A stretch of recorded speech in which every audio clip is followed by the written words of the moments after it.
வாழ்க்கையில் தீராத பண கஷ்டமா அல்லது தொடங்குகிற காரியமெல்லாம் பாதியிலே நின்று விடுகிறதா? அப்பனா நீங்க வணங்க வேண்டியது விநாயகப் பெருமானின் 32 திருவடிவங்களில் மிகவும் சக்தி வாய்ந்த சகல ஐஸ்வர்யங்களையும் அள்ளி தருகின்ற மகா கணபதி வடிவத்தை பற்றி உங்களுக்கு தெரியுமா? இவரை வணங்கினால் உங்கள் தலையெழுத்தே மாறும்.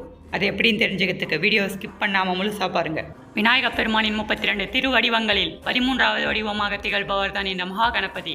மகா என்றால் பெரிய அல்லது முதன்மையான என்று பொருள். இவர் செந்நிறமேனியுடன் 10 கரங்களை கொண்டு மகா கம்பீரமாக காட்சி தருகிறார். இவரது கரங்களில் மாதுளம்பழம், கதாயுதம், கரும்பு, வில், சக்கரம், பாசம், நெற்கதி, நீலோத்பவம், மலர் உடைந்த தந்தம் மற்றும் இரத்தின கலசம் ஆகியவற்றை ஏந்தி இருக்கிறார். மிக முக்கியமாக இவர் தன் இடது தொடையில் தன் தேவியான வல்லபை தேவியை அமர்த்தி ஒரு கரத்தால் அணைத்தபடி பிரபஞ்சத்தின் நாயகனாக வீற்றிருக்கிறார்.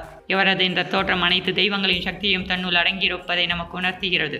மகா கணபதியை நாம் ஏன் வழிபட வேண்டும்? இவர் தன் கையில் இரத்தின கலசம் ஏந்தி இருப்பதால் இவரை வணங்குபவர்கள் வீட்டில் வறுமை நீங்கி செல்வம் பெருகும் என்பது அசைக்க முடியாத நம்பிக்கை. எந்த ஒரு காரியத்தை தொடங்கும் முன்பும் மகா கணபதி மந்திரத்தை சொன்னால் அதில் வரும் தடைகள் பனி போல விலகும். மாணவர்களுக்கு கல்வியிலும் தொழிலதிபர்களுக்கு வியாபாரத்திலும் மேலான புத்தியையும் மகா வெற்றியையும் இவர் அருள்கிறார். பெரும்பாலான கோயில்களில் நாம் மூலவராக காண்பது இந்த மகா கணபதி வடிவத்தை தான். குறிப்பாக தமிழகத்தில் கும்பகோணம் அருகே உள்ள திருவழஞ்சுழி போன்ற பல ஆலயங்களில் இவருக்கு தனிச்சன்னதிகள் உள்ளன. இவரை மனதார வேண்டிக் கொண்டால் நாம் கேட்கும் வரங்களை அவர் தட்டாமல் வழங்குவார். விநாயகப் பெருமானின் 32 வடிவங்களை பற்றி அடுத்தடுத்து தெரிந்து கொள்ள யூடியூப்ல பார்த்தீங்கன்னா லைக் பண்ணுங்க, ஷேர் பண்ணுங்க, சப்ஸ்கிரைப் பண்ணுங்க. மற்ற தளங்களில் பார்த்தீங்கன்னா ஃபாலோ பண்ணிட்டு இந்த வீடியோக்கு லைக் பண்ணுங்க.